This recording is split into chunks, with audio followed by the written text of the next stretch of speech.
Good Monday morning, and thank you for joining us here on KARE 11 News Now. I'm Jason Hackett. Let's get right to your headlines. Happening right now in Buffalo, the city is asking people to limit laundry, dishwashing, and other heavy water chores today because the wastewater collection system is experiencing very high flows. The city of Buffalo says more than 4 inches of rain fell in about an hour. In downtown Buffalo, debris could be seen on the road. However, several businesses told KARE 11 they did not experience any flooding. Just south of downtown, flooding could be seen off of Highway 25, even cutting off some residents from their homes. The city of Buffalo also closed the Sturgis Beach area and fish docks while testing the water quality. Those lab results will be back sometime this week. Right now, people across the Twin Cities Metro are waking up to another day of cleanup following Saturday night's severe storms. Those storms knocking out power for around 50,000 customers. And one of the hardest hit areas was 40 minutes west of Minneapolis. Audrey Russo takes us now to Waconia with a look at some of the damage she's seeing this morning. We're on day 2 of cleanup efforts out here on the north side of Lake Waconia, and you can see some of these damaged trees are already being chopped down into logs, organized a little bit more neatly. Just a little piece of the chaos that swept through this area. Take a look across the street. Obviously, there is still a lot of cleanup work to do. You can see this mighty tree felled on this person's yard, the roots ripped out of the ground like a toothpick. This is the result of 4 tornadoes that came through this area Saturday night into Sunday. That's according to the National Weather Service. Now, we reached out to emergency management officials in both Hennepin and Carver County. They say that even though there's a lot of damage that looks like this, looks pretty serious, they actually have no injuries reported as a result of these storms. We actually spoke to some neighbors who credit the fact that there are no injuries to the emergency alerting system. They tell us that they got that alert on their phones that a tornado was headed their way just after midnight on Sunday. One neighbor tells us that he actually ran down into his basement and hunkered down for about 20 minutes while the storm rolled through. We all know what it sounds like with a wind coming up against your windows and how you feel that, but usually it comes and goes like with gusts, and this was just sustained. And sustained, it got a little bit stronger and stronger and stronger. So I figured that was time to head down. Now, the National Weather Service tells us that there were 2 EF1 tornadoes and 2 EF0 tornadoes. Now, those are the weaker classifications of tornadoes, and you can still see all of the damage that they did. In fact, the National Weather Service actually says that one of the EF1 tornadoes that came through here brought gusts of wind up to 95 miles an hour. Back to you.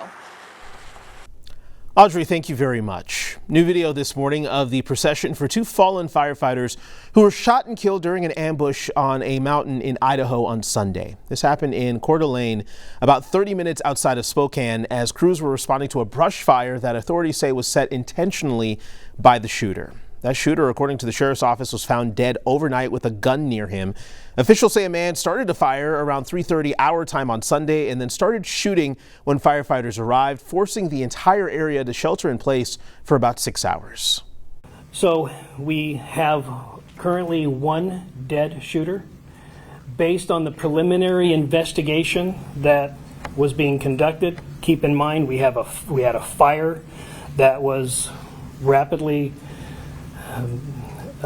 it was approaching the body, so we had to scoop up that body, and we had to transport that body to a different location. But based on the preliminary information, we believe that is the only shooter that was on that mountain at that time. Now, the names of the 2 firefighters killed have not been released. 1 other firefighter is fighting for their life right now in the hospital. A look from our nation's capital this morning, where right now lawmakers are starting debate over the so-called Big Beautiful Bill.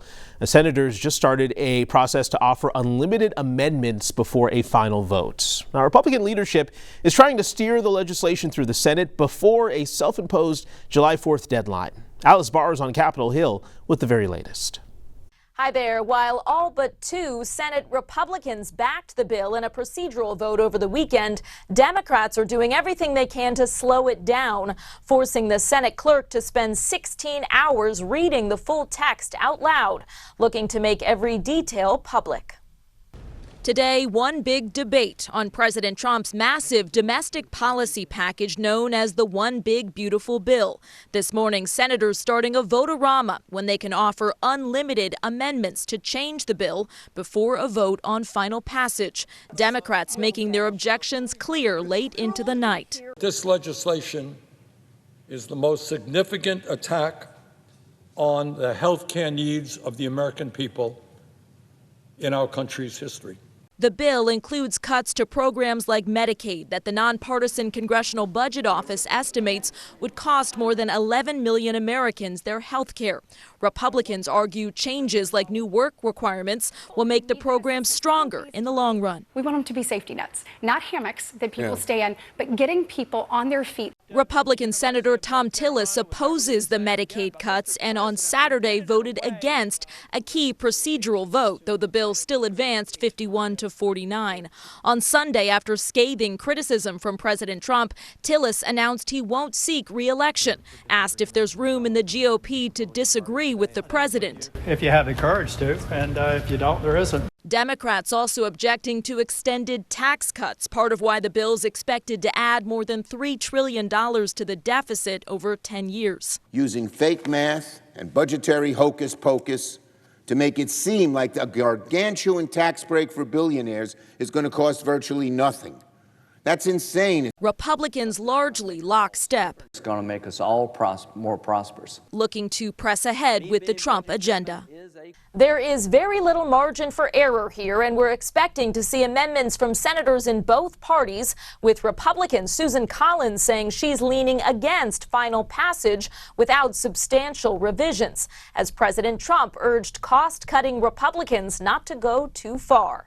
In Washington, Alice Barr, NBC News. Meanwhile, President Trump says he now has a buyer lined up for TikTok, but has not revealed who it is. The president says he'll reveal the buyer in 2 weeks and expects China to approve the sale. A law went into effect 5 months ago requiring the app to be banned if its Chinese parent company didn't sell, but the president has signed 3 orders delaying that enforcement. Remembering the Hortmans this morning. Hundreds of people came to the Basilica of St. Mary on Saturday to say a final goodbye to Speaker Emerita Melissa Hortman and her husband Mark. Family, friends, colleagues, as well as former President Joe Biden and former Vice President Kamala Harris, with a eulogy that was delivered by Governor Tim Walz. Senator Hoffman and his family released a new statement following the funeral, calling their service, quote, heartbreakingly beautiful, adding their hearts are with the Hortman family as they grieve and that they are with the family in spirit. The Hoffmans say they're facing a long road ahead as they recover from injuries and emotional trauma. 3, 2, 1. This weekend, family and community members gathered to honor a young boy who was shot and killed in broad daylight at a Minneapolis park last week. Yesterday afternoon, they held a balloon release and marched in honor of Amir Atkins at the intersection where a Good Samaritan flagged down to police to try to save him. Atkins was shot in the head at Falwell Park on Monday. Police still haven't arrested anyone in connection to his death. Amir's grandma tells us that things have to change. What happened to Amir was senseless, and it didn't need to happen, you know? Like this gun violence and these kids running around here with guns and adults running around here taking people's lives, that they don't have that right to do. That's up to God. Amir's grandma tells us she's remembering him as bubbly and energetic and says he touched everyone's lives. In just a few hours here, jury deliberations will begin in Sean Diddy Combs' criminal trial. This comes after weeks of testimony wrapped up on Friday. The hip-hop mogul, charged with sex trafficking and racketeering, faces up to life in prison. In North Minneapolis, a new grocery store is on a mission to bring more fresh food to people in the area. Colonial Market is promising to bring more options to the neighborhood, moving into the space on Penn Avenue that Aldi left vacant. The owner tells us it's the first Latino supermarket on the north side and the largest of its kind in the state, with ambitions to become even bigger. This weekend, they hosted a festival for the community where local vendors sold food, clothing, and crafts. It's a Latino store, but we are making changes to make it at everybody's store. Colonial Market is not just a market. It's a place where you can come and feel free and feel yourself. The store is expected to host another festival in the coming weeks. Some big changes are coming to state law tomorrow, with several new state laws taking effect. They include new boating law requiring permits for young boaters, lane splitting for motorcycles, and more protections for minors on social media. The cannabis tax rate will also go up to 15%. Stick with us. More news and weather coming up after the break.